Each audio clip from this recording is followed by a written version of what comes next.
à toutes et à tous. Donc, je suis Antoine Lepocro, je suis responsable du service gestion du risque à la Caisse primaire d'assurance maladie des Yvelines. Donc, nous vous remercions pour votre inscription et votre participation à ce webinaire sur la thématique de la santé mentale et des arrêts de travail. Donc, juste en introduction, vous expliquer un peu le déroulement de ce webinaire. Donc, c'est un webinaire qui sera composé de 5 parties. Une première partie avec quelques éléments de contexte en lien avec la thématique. Ensuite, une deuxième partie sur la place de l'arrêt de travail dans la prise en charge du syndrome dépressif ou du trouble anxio-dépressif. Ensuite, une troisième partie concernant les leviers et la gestion des arrêts de travail, les leviers mis à disposition des prescripteurs. Et ensuite, on fera 2 parties plutôt relatives au téléservice de l'assurance maladie, donc le téléservice pour prendre contact avec un médecin conseil de l'assurance maladie, et enfin le téléservice relatif à la prescription d'arrêt de travail. Et bien évidemment, on vous laissera également un temps à la fin de la présentation, un temps de questions-réponses pour échanger sur des questions que vous avez, et on essaiera de vous apporter des réponses. Et puis pour les questions pour lesquelles on pourra, par manque de temps ou par nécessité de chercher des éléments complémentaires, on prendra note de votre question et on vous transmettra les éléments de réponse sous une dizaine de jours. Donc écoutez, je vous propose de débuter le webinaire. Donc tout de suite avec une première partie relative au contexte. Bonjour, je suis Catherine Fouchard, je suis chargée de mission dans le service d'Antoine Lepocro. Donc la santé mentale, c'est un enjeu majeur de santé publique, c'est une problématique de santé pour un grand nombre d'assurés. La santé mentale, c'est une composante fondamentale et indispensable à la bonne santé de l'individu. Elle a été élue grande cause nationale en 2025 avec plusieurs objectifs, dont notamment favoriser la prévention et le repérage précoce et améliorer l'accompagnement et la prise en charge. Autrement dit, l'idée est de réduire la souffrance, d'éviter la chronicité des troubles et de mieux intégrer la santé mentale dans la santé globale. Elle est un enjeu de société majeur à 2 égards. Dans un premier temps, elle touche la sphère personnelle, puisqu'on sait qu'une personne sur 4 va souffrir d'un trouble mental au cours de sa vie. Mais elle touche aussi la sphère professionnelle, puisqu'on sait qu'un salarié sur 4 se dit en mauvaise santé mentale. J'en veux pour preuve, en 2022, le syndrome dépressif était la pathologie qui générait le plus grand nombre d'arrêts de travail. Et elle était suivie en 4e position par les troubles anxio-dépressifs mineurs. 2 chiffres qui illustrent ce propos. Ça représentait 20% des arrêts de travail prescrits, plus de 38 millions de journées d'arrêt de travail.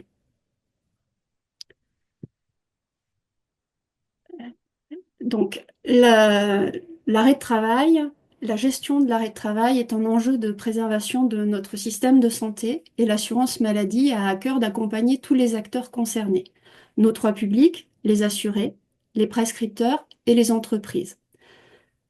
Au niveau des assurés, on assure le suivi des arrêts de travail par le service médical et le service social.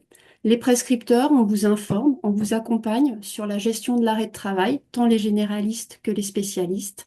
Et on accompagne aussi les entreprises. On les inclut dans des programmes de prévention des risques professionnels et on les accompagne aussi sur des programmes comme l'accompagnement de l'absentéisme en entreprise. Nos actions, ce sont des actions qui vont être graduées. On va passer par 3 types d'actions. Des actions de sensibilisation ou d'information, où on présente, on transmet des informations, on présente des outils. Un accompagnement renforcé, où on va échanger sur des problématiques avérées pour modifier des comportements ou bien des pratiques. Et le dernier degré de notre accompagnement, c'est le contrôle. On va venir réguler, agir sur les atypismes. Sur les arrêts de travail, on note ces derniers temps une évolution marquée qui pose la question légitime à maîtriser, à la maîtrise de cette évolution. En effet, sur les dernières années, notamment 2024, on a noté une forte dynamique qui semble aujourd'hui se confirmer en 2025. Sur les Yvelines, en 2024, les indemnités journalières ont augmenté de l'ordre de plus 6,4% en nombre de jours et de plus 10,5 en montant remboursé.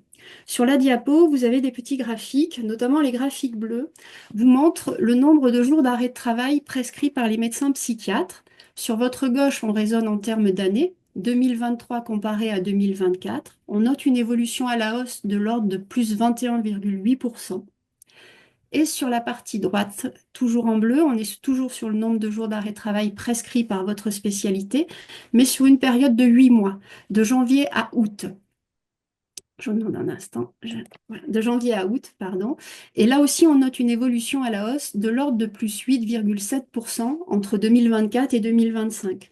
On est passé de plus de 436 000 jours prescrits à 474 000 aujourd'hui, à fin août 2025. Sur les graphiques du bas, vous avez le nombre de patients yvelinois arrêtés donc par votre spécialité. Toujours pareil, sur la gauche, on a en termes d'années, on compare 2023 à 2024, on est sur un taux d'évolution qui est de l'ordre de 12%. Et sur la partie droite du graphique, on est toujours sur notre période de référence janvier à août, soit 8 mois. On compare 2024 à 2025, on note déjà une évolution de l'ordre de plus 7%. On est passé d'à peu près 4 362 patients arrêtés en 2024 à plus de 4 669 en 2025. Sur 2025, les prescriptions de votre spécialité, des médecins psychiatres, contribuent à hauteur de 23% de l'évolution totale globale en nombre de jours. Voici pour donc le contexte général de cette action qui est une action locale de la CEPAM des Yvelines. Et je vais maintenant laisser la parole à votre consoeur, le docteur Joël Richard, qui va vous présenter les leviers à votre disposition pour permettre à vos patients de sortir de la situation d'arrêt de travail et de retrouver le chemin de l'emploi. Alors, bonjour à tous. Docteur Richard, je suis médecin conseil auprès de la Caisse de sécurité sociale et j'accompagne notamment les professionnels de santé. Et donc, dans ce cadre, je suis là pour vous parler effectivement des arrêts de travail et des alternatives que vous pouvez utiliser, que vous connaissez ou que vous ne connaissez peut-être pas. Donc, on y va. Donc, la place de l'arrêt de travail. Donc, comme vous le savez, l'arrêt de travail, c'est une prescription médicale qui doit et qui peut contribuer à l'atteinte de l'objectif thérapeutique. Donc, bien évidemment, la sévérité des symptômes doit être évaluée et l'impact de l'activité professionnelle sur l'état du patient doivent être des éléments à prendre en compte pour juger de l'utilité de cet arrêt de travail. Quelquefois, si le travail est identifié comme un facteur apaisant, on peut maintenir dans l'emploi puisqu'il y a un rôle thérapeutique reconnu. Par contre, si le travail est reconnu comme un facteur aggravant, l'arrêt de travail aura plusieurs objectifs. Donc, dans un premier temps, prendre du recul, mieux gérer ses difficultés et mieux appréhender sa situation. Mais bien entendu, on garde toujours en tête l'optique de reprendre le travail à un moment ou à un autre. On le sait, vous le savez, une prolongation excessive de cet arrêt peut quelquefois aggraver les troubles du patient et surtout favorise la désocialisation et la désinsertion professionnelle. On le sait, des études ont montré qu'un assuré sur deux en arrêt de travail au-delà d'un an ne reprendra pas son activité professionnelle. Donc, l'arrêt de travail, il y a 4 étapes dans la démarche pour le prescrire. Donc, dans un premier temps, bien évidemment, comprendre, savoir si l'activité professionnelle impacte l'état du patient, bien évidemment, identifier les signes de gravité et installer d'emblée une collaboration avec le patient pour pouvoir atteindre au mieux les objectifs thérapeutiques, dont la reprise du travail fait partie. Ensuite, il y a la prescription. Donc, dans un premier temps, l'arrêt de travail doit être de courte durée, de 10 à 30 jours, et doit être bien évidemment régulièrement réévalué. Vous devez revoir votre patient pour évaluer régulièrement sa situation. Et puis, à chaque fois, ne pas perdre l'idée qu'à un moment ou à un autre, la question du retour vers l'emploi se posera. Ensuite, il faut optimiser cet arrêt de travail, donc poursuivre régulièrement les réévaluations et progressivement diminuer les durées de travail, les durées d'arrêt pour améliorer l'état du patient et pour l'accompagner vers son retour à l'emploi. Et puis, quand l'état du patient est stabilisé, il faut accompagner ce patient vers sa sortie d'arrêt de travail en utilisant les différents leviers qui existent et dont on va parler après, en fonction de son état de santé et de sa situation socio-professionnelle. Alors, les arrêts de travail, donc leur gestion et les leviers dont on parle depuis tout à l'heure. Alors, on va distinguer deux choses. On va parler des arrêts de travail en maladie, qui sont la grande majorité de ceux qui vous concernent, mais on parlera également des arrêts de travail en risque professionnel, parce que même si ce n'est pas la majorité des cas rencontrés, vous en avez peut-être. Donc, on va commencer à parler de la maladie. Donc, quand un patient vient vous voir, vous jugez de son état de santé, et puis vous mettez en œuvre tous les moyens possibles pour améliorer son état. Donc, tant que son état est évolutif, votre patient est en soins actifs, bien évidemment, vous poursuivez l'arrêt de travail, c'est normal, puisque vous continuez à espérer l'améliorer. Comme vous le savez, il existe à titre indicatif des fiches repères qui ont été élaborées par la HAS. En psychiatrie, la plus connue, c'est la fiche repère sur les troubles anxio-dépressifs mineurs, qui préconise une moyenne d'arrêt de travail de 14 jours dans un premier temps. Bien évidemment, tout ça est sujet à votre appréciation, mais comme on le disait tout à l'heure, un primo-arrêt de travail, 14 jours, c'est cohérent dans la mesure où ça laisse le temps au patient de souffler et vous, ça vous laisse le temps de le revoir pour évaluer la situation et voir ce que vous faites dans la suite.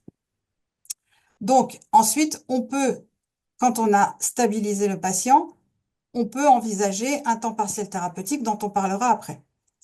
Une fois que l'état de santé est stabilisé une bonne fois, eh bien, votre patient, il reprend le travail, si tout va bien, parfait. Si votre patient a des difficultés par rapport à son retour à l'emploi pour X raisons, on peut envisager une invalidité, dont on parlera après. Ça, c'est pour les patients qui sont toujours en période active, donc qui ont moins de 62 ans, moins de l'âge de la retraite. Mais par contre, pour vos patients qui ont 62 ans et plus, il faut envisager peut-être une retraite par inaptitude. Donc, le temps partiel thérapeutique. Donc, il est prescrit bien évidemment par vous, généraliste ou spécialiste. Et vous avez dans le formulaire, c'est une prolongation d'arrêt de travail, mais vous cochez la case en temps partiel thérapeutique en précisant bien évidemment la date de début et la date de fin. Elle sera ensuite validée par le médecin du travail et l'employeur, et le médecin vous conseille dans un dernier temps. Donc, ce temps partiel thérapeutique, il a une utilité très définie, à savoir que votre patient, quand vous l'avez stabilisé, mais que vous vous posez la question de sa reprise de travail, vous ne savez pas trop comment ça va se passer, il est tout à fait légitime de vous dire, je vais permettre à mon patient, pendant une durée limitée, de reprendre de façon étagée, c'est-à-dire à temps partiel, pas nécessairement 50%, ça peut être 80%, ça peut être un peu plus, de façon à l'observer par rapport à sa reprise de travail. Comment ça se passe? Est-ce qu'il s'adapte bien? Est-ce que c'est trop difficile? Voilà. Et donc, dans l'idéal, un temps partiel thérapeutique, vous le prescrivez pour 1 mois. Et vous revoyez votre patient à l'issue du mois et vous faites déjà un premier point. Comment ça se passe? Est-ce que c'est difficile? Est-ce que ça se passe bien? On était à mi-temps, est-ce qu'on augmente à 80% pour avoir une étape avant le temps complet? Et ainsi de suite. Vous pouvez comme ça faire des prolongations, mais au bout de 6 prolongations, c'est-à-dire 6 mois de temps partiel thérapeutique, vous devez pouvoir statuer définitivement sur la capacité de votre patient à reprendre. Au-delà, ce n'est pas logique. Ça signifie peut-être que vous l'avez fait reprendre trop tôt et que la période de soins actifs n'était pas totalement terminée. Donc voilà, le temps partiel thérapeutique, c'est une période que vous vous donnez pour observer votre patient, comment il se comporte par rapport à sa reprise de temps au travail, pardon. Donc le temps partiel, il n'est pas nécessairement de 50%. Comme je vous l'ai dit tout à l'heure, vous pouvez prescrire, je sais pas, 60%, 80%, en fonction de ce que vous considérez possible pour votre patient. Il peut être de moins de 50%. En effet, je vois la question en direct. On peut effectivement avoir un temps partiel, par exemple, une journée sur les 5 jours, on peut libérer une journée de temps. Donc oui. Alors, si vous n'avez pas d'idée préconçue, si effectivement vous vous dites, mon patient, je veux qu'il reprenne le travail de façon étagée pour l'observer, vous ne précisez rien sur l'arrêt de travail. C'est le médecin du travail qui va, avec votre patient et l'employeur, gérer le temps. Mais si par contre, vous avez une idée précise de ce que vous désirez pour votre patient, par exemple, il ne peut travailler que le matin parce que l'après-midi, il est fatigable, ou il peut travailler qu'une journée sur 2, vous pouvez très bien le préciser sur votre demande de temps partiel. Et donc, le médecin du travail en tiendra compte, bien évidemment. Vous avez ces deux possibilités. Pardon.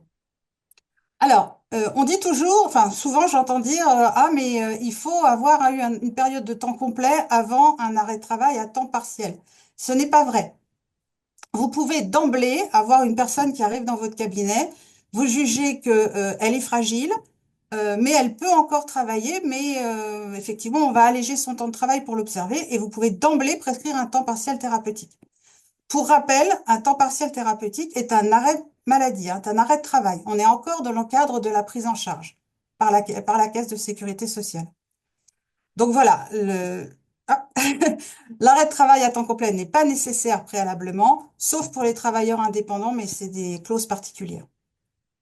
Et donc, j'insiste et je rappelle qu'un temps partiel thérapeutique, en toute logique, ne doit pas excéder 6 mois. C'est vraiment une période que vous vous donnez pour observer votre patient, observer comment il se comporte par rapport à sa reprise de travail. Donc, ensuite, vous avez votre patient, il est stabilisé. Soit d'emblée, vous vous apercevez que de toute façon, il ne peut pas reprendre le travail à temps complet, ou à l'issue de cette période de temps partiel thérapeutique, pareil, vous estimez qu'il ne peut pas reprendre à temps complet. On va effectivement statuer sur une incapacité globale supérieure aux 2 tiers. Alors, ça, c'est la définition légale, si je puis dire. Vous imaginez bien que c'est très, très difficile à évaluer une incapacité globale supérieure aux 2 tiers. En fait, l'invalidité, vous allez considérer que c'est l'officialisation de la diminution de capacité de travail de votre patient. Donc ça, c'est vous qui allez l'évaluer, et puis le médecin conseil qui va valider votre proposition. Donc, trois situations. Soit votre patient, vous considérez qu'il peut continuer à travailler, mais à temps partiel. 50%, 80%, comme on disait tout à l'heure. À ce moment-là, c'est pas la peine de prolonger l'arrêt de travail ou le temps partiel thérapeutique. On statue sur une invalidité catégorie 1, c'est-à-dire qu'on officialise sa diminution de capacité de travail. Et donc, on le met en invalidité catégorie 1, donc on le sort de l'arrêt maladie, et c'est une situation qui va perdurer dans le temps, qui peut courir jusqu'à la retraite s'il n'y a pas d'avis contraire de votre part ou de la part de votre patient. Si vous jugez qu'il n'est plus en capacité de travailler du tout, quel que soit le travail, parce que derrière, il y a une pathologie lourde, à ce moment-là, on va demander une invalidité catégorie 2, c'est-à-dire la reconnaissance de l'incapacité totale de travail. Et puis, pour info, parce qu'elle existe, et fort heureusement elle est rare, mais il existe l'invalidité catégorie 3, qui correspond à la même chose qu'une invalidité catégorie 2, c'est une personne en incapacité totale de travail, mais qui en plus nécessite la présence d'une tierce personne pour l'aider dans les actes de la vie quotidienne. Là, on est bien évidemment dans les très lourdes pathologies. Alors, en catégorie 1, votre patient, il sera payé du temps travaillé par son employeur et à côté, il bénéficiera d'une rente d'invalidité qui viendra compléter le manque à gagner. En catégorie 2, il n'aura plus que sa rente d'invalidité, qui bien évidemment est plus importante. Et en catégorie 3, c'est la même chose qu'en catégorie 2, plus le salaire d'une tierce personne. Il faut savoir que la pension d'invalidité, comme je l'ai dit tout à l'heure, une fois qu'elle est mise en place, elle ne bouge plus, sauf si médicalement la situation bouge. C'est-à-dire qu'une personne en invalidité catégorie 1 peut y rester pendant quelques années, et puis parce qu'elle s'améliore, parce que son état est plus satisfaisant, elle peut revenir à un temps complet, auquel cas l'invalidité 1 s'arrête. Catégorie 2, c'est possible aussi, mais enfin là, c'est beaucoup plus rare, puisqu'on est dans des pathologies lourdes, mais il arrive, très rarement, mais il arrive que des personnes en catégorie 2 récupèrent une capacité de travail satisfaisante et peuvent reprendre leur travail, et on annule purement et simplement la catégorie 2. On peut aussi passer d'une 1 à une 2. Les personnes peuvent s'aggraver et se retrouver en incapacité totale de travail, et donc on passe de la 1 à la 2. Les choses sont très très souples, fort heureusement. Pour toutes les catégories d'invalidité, un cumul avec une activité professionnelle est possible. Alors en catégorie 1, c'est logique, puisqu'il y a une capacité de travail résiduelle, mais en catégorie 2, on vous dit c'est une incapacité totale à tout travail. Mais pour justement éviter la désocialisation, qui est quand même très très lourde pour les gens, il y a une tolérance d'une quotité horaire assez faible, maximum 10 heures par semaine. Mais effectivement, les gens en catégorie 2 peuvent avoir une activité professionnelle légère. Et les calculs sont faits, bien évidemment, pour que la totalité de la somme gagnée ne soit pas supérieure à ce qu'ils gagnaient auparavant. Donc là, c'est ça les règles qu'on applique. Voilà, donc catégorie 1, catégorie 2. 1, on peut encore travailler de façon partielle. 2, on ne peut plus travailler. Et 3, c'est beaucoup plus lourd. Alors, pour être admis en invalidité, il faut remplir des critères à la fois médicaux et administratifs. Donc, les critères médicaux, on en a parlé, c'est la prise en compte de l'état global du patient avec la réduction de la capacité de travail ou de gain de plus des 2 tiers. Dans la catégorie d'emploi, liée à une maladie ou un accident d'origine non professionnelle. On est bien d'accord, on est dans la branche maladie. Il faut que vous ayez stabilisé votre patient, c'est-à-dire que vous êtes sorti de la phase de soins actifs, et il faut être âgé de moins de 62 ans, donc ne pas être à l'âge de la retraite. Quid d'un tiers en cas... si vous me permettez, on reprendra peut-être aux questions après, pour que ce soit plus facile, mais on les reprendra toutes à la fin. Et donc, la question administrative, parce qu'il n'y a pas que la réponse médicale, c'est-à-dire un médecin conseil peut avoir dit médicalement, oui, l'invalidité est justifiée, mais après, il y a aussi les conditions administratives. Donc, il faut que ce soit un assuré social qui l'ait depuis au moins 12 mois et qui a cotisé au moins 600 heures au cours des 12 derniers mois. Donc, c'est vrai que quelquefois, l'accord médical peut avoir été donné, mais l'accord administratif ne passe pas. Donc, il y a vraiment ces 2 critères qui doivent être remplis. Donc, les modalités pratiques. Donc, en fait, une demande d'invalidité, c'est toujours le patient qui l'a fait. Ce n'est jamais le médecin seul qui fait une demande d'invalidité, c'est le patient qui prend en charge sa santé et qui doit faire sa demande d'invalidité. Donc, quand il le fait, on lui envoie un formulaire à remplir.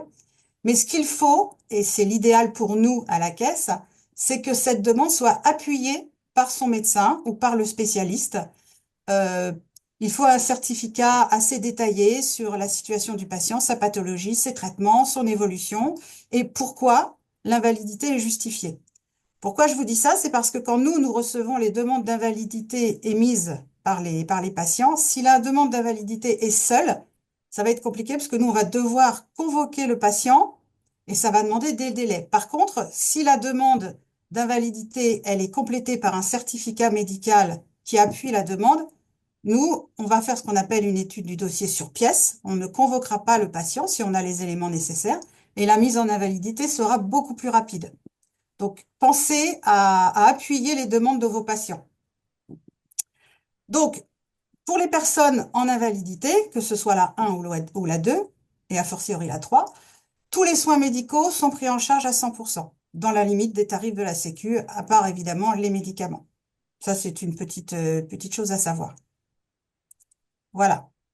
Donc, la retraite pour inaptitude. Donc là, on parlait des personnes qui avaient moins de 62 ans. Maintenant, on va parler des personnes qui ont entre 62 et 67. 67 ans étant l'âge limite, c'est-à-dire à 67 ans, tout le monde est à la retraite à taux plein, hein, quoi qu'il arrive. Donc, pour les patients qui sont entre 62 et 67 ans, et pour lesquels vous estimez qu'il y a une diminution de la capacité de travail d'au moins 50% et l'impossibilité de poursuivre une activité, sans conséquences graves sur la santé, il faut penser à la retraite pour inaptitude. Une personne qui a 62 ans, il n'est pas cohérent de prolonger l'arrêt de travail. Au-delà de 62 ans, vous devez penser à la demande de retraite pour inaptitude, c'est-à-dire qu'on va estimer que la personne n'étant plus en capacité de travailler, n'est plus en capacité de gain financier, donc ne peut plus se constituer des trimestres pour sa retraite. Donc, elle a atteint l'âge légal de la retraite, mais elle n'a pas tous ses trimestres. Donc, elle veut continuer à travailler pour avoir la retraite la meilleure possible, mais médicamment, elle ne peut pas. Dans ces cas-là, on va la mettre en retraite et on va gommer le manque de trimestres. Donc, les modalités pratiques, là, c'est votre patient qui doit se diriger vers la Caisse nationale d'assurance vieillesse. Il faut aller sur le site internet et elle demande, elle va sur l'organigramme et elle demande formulaire de mise en retraite par inaptitude. On va lui envoyer un document à remplir. le patient va vous demander de le remplir, ou là, encore une fois, vous expliquez sa situation médicale, pourquoi il y a une demande de retraite par inaptitude. Et ça peut être vous, ça peut être le médecin généraliste, ça peut être le médecin du travail, hein, tous les prescripteurs qui gravitent autour de patients peuvent la remplir. Ensuite, votre patient nous renvoie à la caisse cette demande. Elle est étudiée par le médecin conseil et c'est lui qui prend la décision au final. Mais en général, ça pose pas vraiment de problème. Voilà. Oui, c'est pas la même chose que l'inaptitude médicale au travail. Là, c'est le médecin du travail qui prescrit pour des patients qui sont en âge de travailler, mais qui ne sont plus aptes à leur poste de travail. Le médecin du travail prononce une inaptitude médicale au travail. C'est pas la même chose, hein. Là, c'est la retraite pour inaptitude au travail. J'espère que je suis pas trop rapide. Donc, la prévention de la désinsertion professionnelle. Comme on le disait tout à l'heure, des patients qui sont trop longtemps en arrêt de travail se désocialisent et ça devient très difficile de les remettre au travail. Et donc, il est important, tout au long de l'arrêt de travail, de penser à cette reprise de travail et de penser à la prévention de la désinsertion. Donc, ça concerne les assurés en arrêt de travail qui sont concernés par un problème de santé et qui risquent de ne pas revenir dans l'emploi. Donc, le but, c'est d'anticiper et de préparer le retour au poste de travail, de mettre en place des actions de remobilisation, si nécessaire, bilan de compétences, formation, des essais encadrés pour des gens qui pourraient éventuellement changer de poste de travail, et accompagner une reconversion si la reprise d'activité au poste n'est pas possible. Donc, dans votre cas, en tant que psychiatre, je pense que vous êtes régulièrement confronté à des patients qui ne peuvent plus retourner sur leur poste de travail pour X raisons, mais qui peuvent quand même retourner au travail. Reste à déterminer quel travail. Eh ben, l'APDP, ça sert à ça. Ça permet de prendre le patient dans sa globalité, de lui proposer un bilan de compétences et d'une formation pour lui permettre un retour à l'emploi optimum, mais pas son poste de travail initial. Donc, dans ces cas-là, il ne faut pas hésiter à vous tourner vers le service social de l'assurance maladie, que vous pouvez contacter par le 36 46, tout comme vos patients. Et puis, bien évidemment, il y a le travail avec le médecin du travail lui-même, hein. Mais nous, à la caisse, on peut aussi vous proposer, enfin, proposer à votre patient un accompagnement par notre service social. Hop. Donc, la visite de pré-reprise. Alors ça, c'est une grosse question parce que, comme vous le savez, dans la loi, la seule visite obligatoire prévue avec le médecin du travail, c'est la visite de reprise, qui doit se faire dans les 8 jours suivant la reprise du travail. Ça, elle aura lieu quoi qu'il arrive puisqu'elle est prévue par la loi. Par contre, la visite de pré-reprise, elle est très importante, mais elle est conseillée, mais elle n'est pas obligatoire. Et donc, c'est pour ça que quelquefois, des médecins du travail qui sont un petit peu sous l'eau euh, privilégient la visite de reprise et souvent disent, bah non, la visite de pré-reprise, je la ferai pas, je verrai votre patient quand il reprendra son travail. Ils ont le droit, mais il faut essayer quand même de forcer un petit peu la main pour obtenir cette visite de pré-reprise. Elle est importante. Donc, elle peut être demandée par l'assuré ou par le médecin qui suit l'assuré ou le médecin conseil en accord avec l'assuré qu'il rencontre lors de nos convocations. Donc, elle a lieu pendant l'arrêt de travail, dès lors que l'état de santé de l'assuré permet d'envisager sa reprise de travail. Il n'y a pas de nécessité de savoir exactement quand le patient va reprendre son travail. Il faut simplement que ce soit durant l'arrêt de travail avec une capacité à se projeter après l'arrêt de travail pour la reprise. Donc son objectif, c'est d'évaluer si la reprise de l'activité professionnelle va nécessiter des adaptations, des aménagements et anticiper la mise en place des recommandations éventuelles pour que ce soit plus confortable pour votre patient quand il retournera sur son poste de travail. Donc, cette visite de pré-reprise, la plupart du temps, c'est l'assuré, hein, enfin, le patient, hein. Nous, on parle d'assuré, vous parlez de patient. C'est le patient qui la demande sur votre conseil pour effectivement anticiper les choses. Mais il ne faut pas hésiter à être insistant parce qu'effectivement, comme je vous le disais tout à l'heure, les médecins du travail rechignent un petit peu parce qu'ils ont énormément de travail, ne serait-ce qu'avec les reprises, avec la visite de reprise effective. Alors maintenant, on va parler de l'accident de travail et de la maladie professionnelle que vous croisez peut-être moins, mais quand même. Donc, les arrêts de travail en AT-MP. Alors, AT, je vais parler d'AT et de MP, hein, ça va plus vite. Accident du travail, maladie professionnelle. Donc, l'accident de travail, c'est un fait qui est déterminé par sa temporalité, sa matérialité, c'est-à-dire que c'est tel jour à telle heure, et c'est tel événement. Donc, l'accident de travail, deux modes de reconnaissance, matérialité, temporalité. La maladie professionnelle, c'est le système des tableaux, c'est-à-dire que c'est une usure avec le temps. Donc, on a des maladies qui sont répertoriées dans des tableaux. Alors là, on parle surtout des troubles musculo-squelettiques. Là, vous êtes un peu moins concernés. Mais il y a aussi les maladies professionnelles hors tableau qui peuvent vous concerner, puisque les maladies psychiques peuvent faire l'objet d'une maladie professionnelle hors tableau. Il faut simplement remplir deux conditions. Il faut que le taux d'incapacité prévisible soit supérieur à 25%. Alors, qu'est-ce que c'est que ce taux d'incapacité?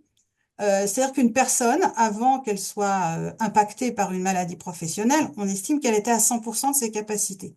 Et puis, la maladie professionnelle ou l'accident de travail intervenant, après traitement, après prise en charge, on va estimer que son état n'est plus à 100%, il est à 90, 80, 70, peu importe. Et ça, cette différence, c'est ce qu'on appelle l'incapacité permanente.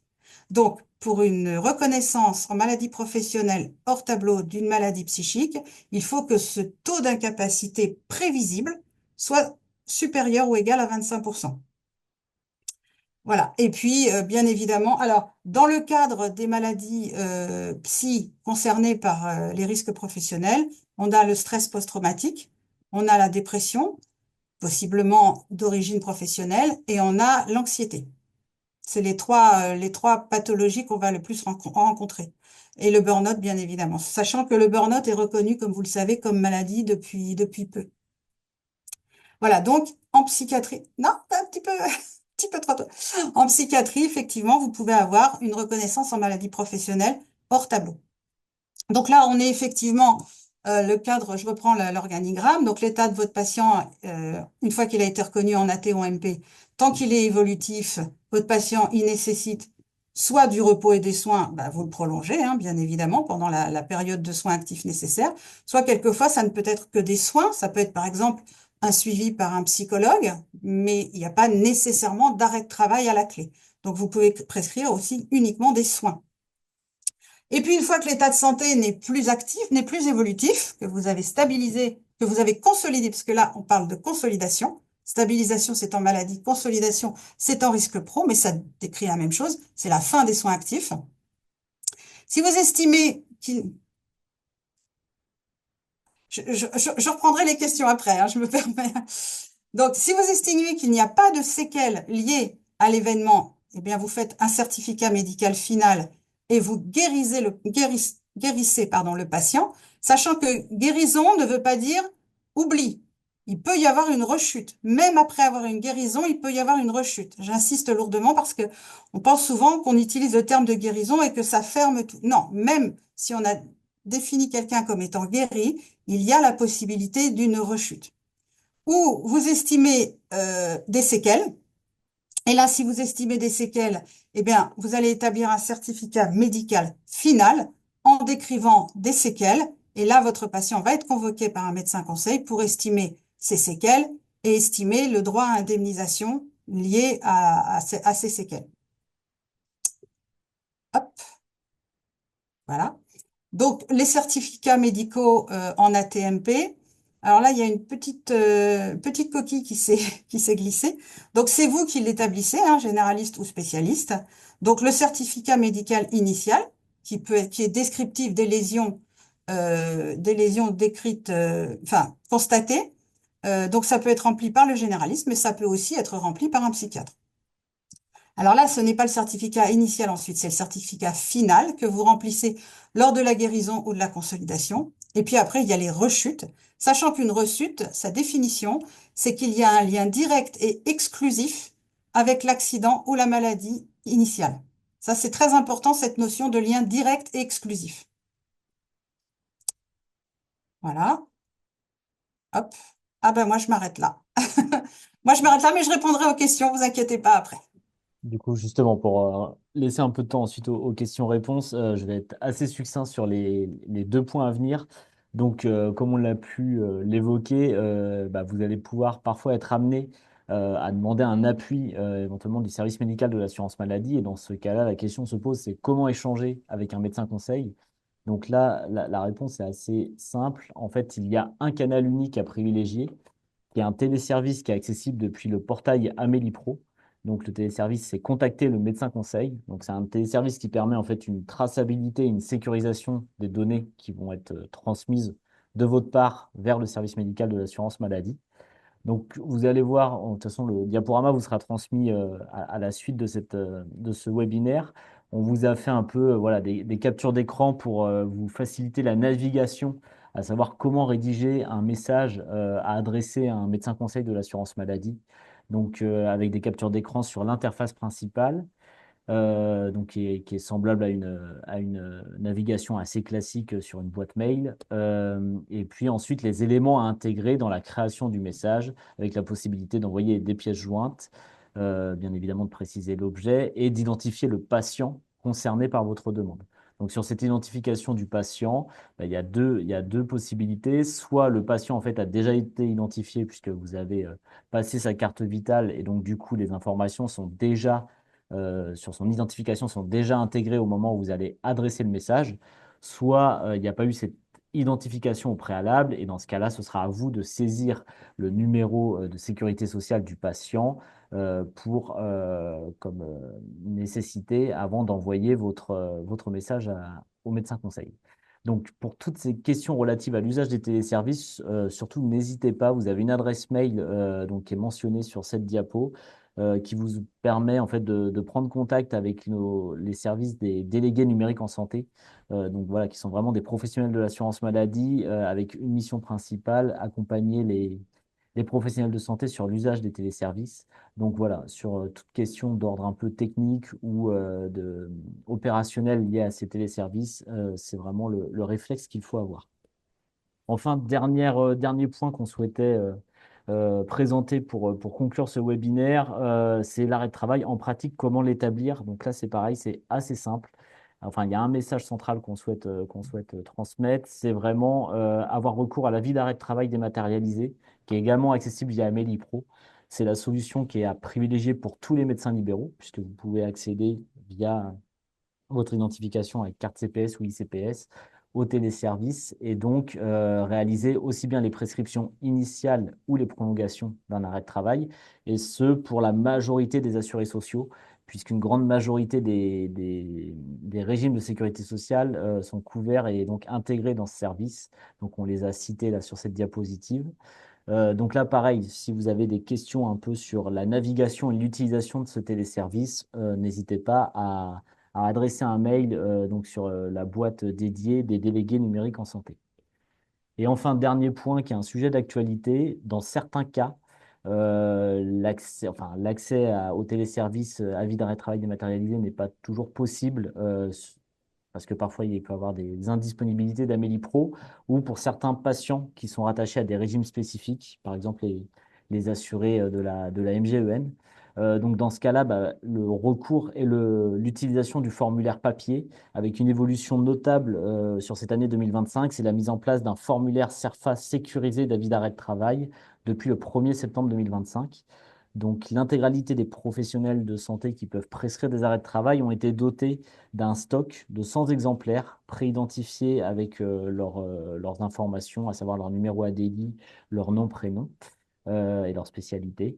Et donc, voilà, l'ensemble des professionnels de santé prescripteurs ont ce stock et donc qui peut être utilisé voilà, dans certains cas qui sont assez rares.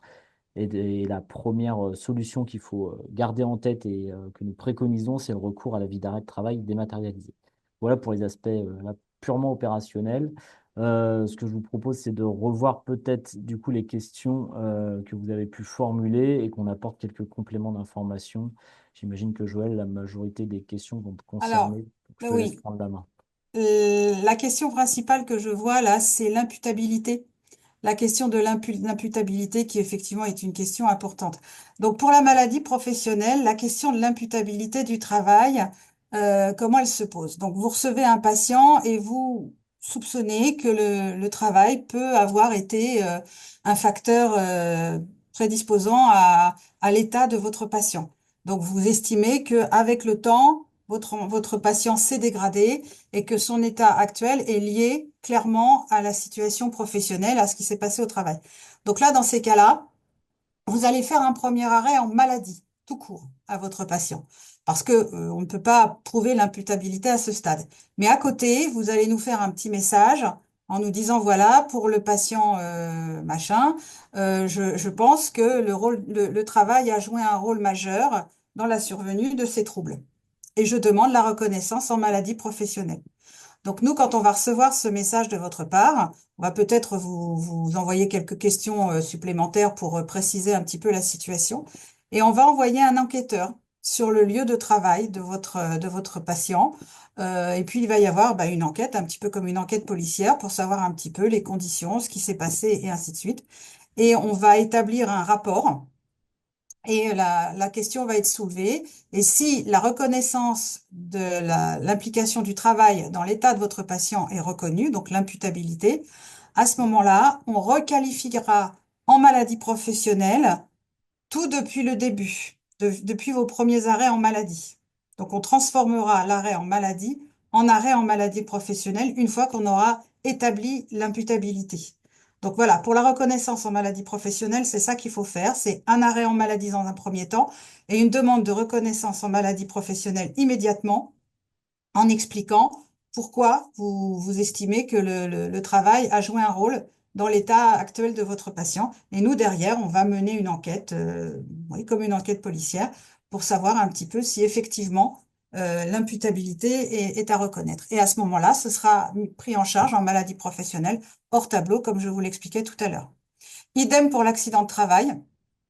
L'accident de travail, là, ça va être par exemple le patient qui n'avait pas d'antécédents particuliers et qui, au travail, parce qu'il a été maltraité par son patron, enfin, voilà, peu importe, et qui fait un malaise grave.